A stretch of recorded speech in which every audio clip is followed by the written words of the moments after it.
Here's a really quick review of the story sequence chart. You guys have already used this year. We used it to write our KPA myth. I believe we rewrote another story. I can't remember at this time what it was, but I'm pretty sure we just retold a narrative story in the past as well. So this is not unfamiliar territory.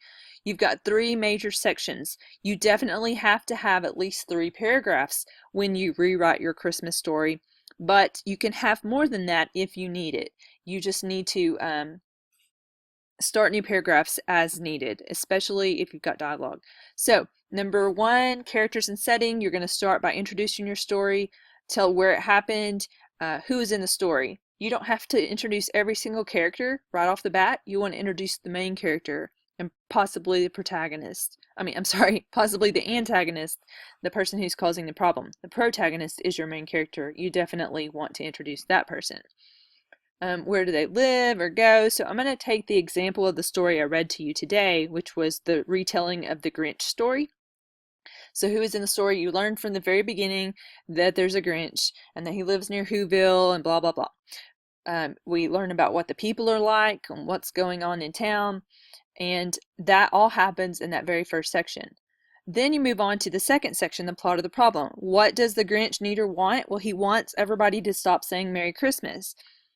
What do they think, or what does the Grinch think about this? He doesn't like it because he's an atheist and he hates hearing about the reason for the season, so he wants it changed. So what does he say and do?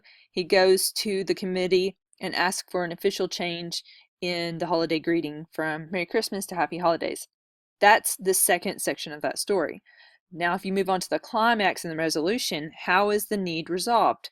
Well, in this section, you would include the portion of the committee saying, yes, we approved your plea. What happens after that? People start saying Happy Holidays. They're not happy about it. The Grinch is happy that everybody's not focusing on Jesus, but in the end, they all get together and celebrate Jesus anyways. His heart melts, happily ever after, and he realizes that it doesn't matter what you do or say, that Christmas is still about Christ. To start, you need to find a Christmas story that you're really familiar with. You need to be able to understand the details, because if you aren't very familiar with it, you're going to totally mess up your story.